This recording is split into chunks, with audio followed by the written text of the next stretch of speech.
Hi, welcome back to MQ Sews.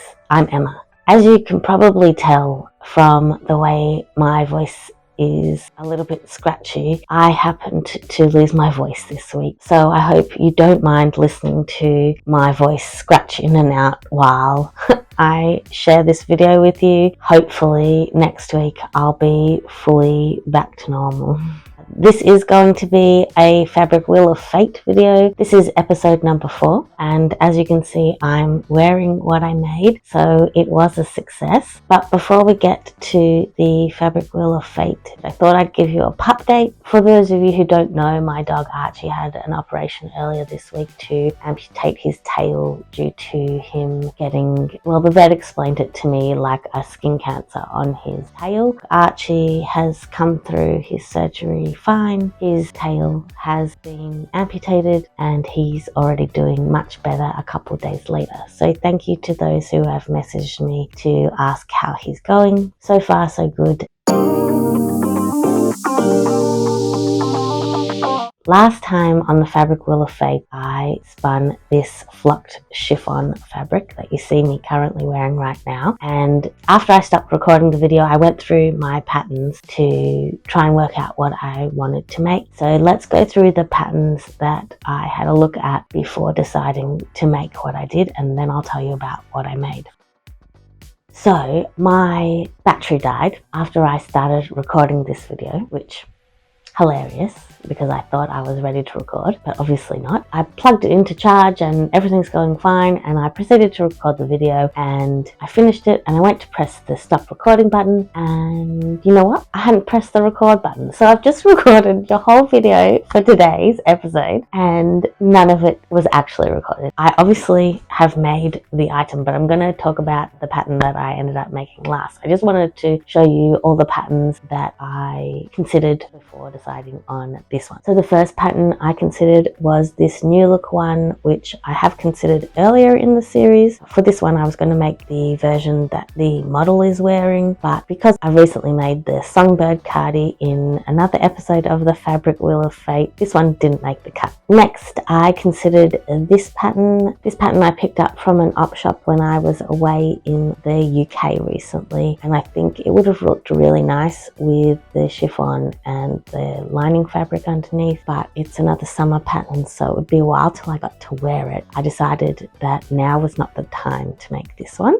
Next up I found this one in my stash. I picked this one up from the Australian Sewing Guild swaps table last year. I think it's a really cute top and I thought it could look really nice with the chiffon fabric and lining fabric in the bodice, but again, short sleeves, more like a summer type of top, and I'm in the dead of winter right now here in Melbourne, Australia, so I decided that maybe this one would be more suitable to make a little bit later in the year. The last pattern from my stash I considered making was this style up pattern. This is the Miley woven top. I thought the sleeves looked really interesting on this one. I wasn't sure about the frill around the bottom, but I thought maybe I could just lengthen the straight part of the top and remove this bottom frill, and that would be more likely something that I would consider wearing. So that one was a definite possibility. And then I also went through my long list of PDF patterns and I came across the Pattern Emporium Be Mine balloon sleeve blouse. I've had this pattern since it was released and I've never made it, so I decided I would now.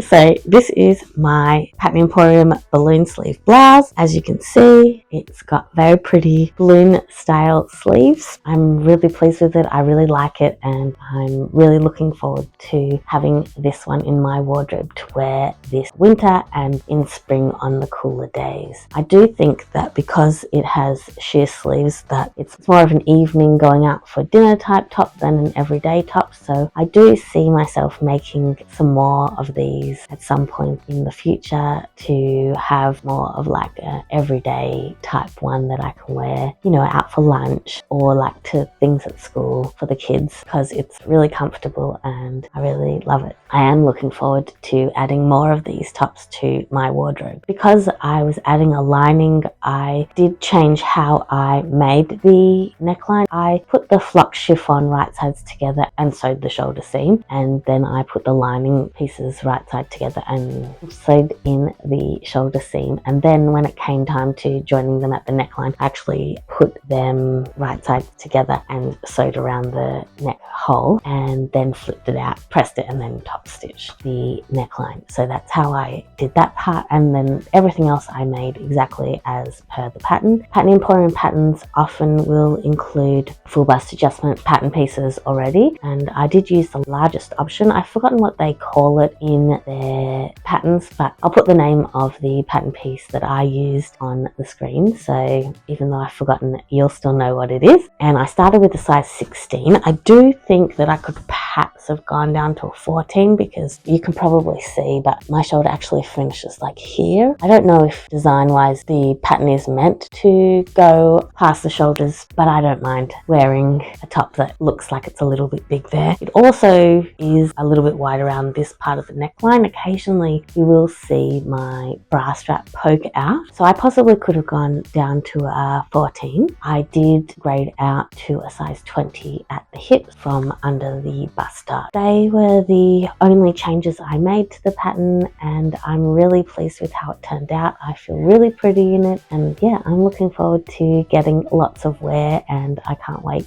to make another one. Yesterday I also found out that I'd been accepted into the Pattern Emporium affiliate program. I didn't know about that when I made my Be Mine balloon sleeve blouse, but now that I am an affiliate, you'll find the link to the pattern is an affiliate link. An affiliate link doesn't cost you any more money. It just gives me a small commission should you purchase the pattern from the Pattern Emporium website via my link. So no extra cost to you, just helps support me a little bit by giving me a commission for sending you over to their website and obviously convincing you to buy the pattern. Ultimately, I really like this top. I always love Pattern Emporium patterns. I wouldn't recommend a pattern that I didn't love, or if I didn't love it, I would tell you why I didn't love it. But I actually learnt garment sewing through Pattern Emporium patterns, so I have a large collection of Pattern Emporium patterns. They are often a go-to brand when I'm considering making something, just because their instructions are really good and the patterns go together really well, really easily, and usually the makes are fairly quick. I really like their patterns. So anyway, let's spin the wheel for the last time, even though we all know what fabric it's going to pick.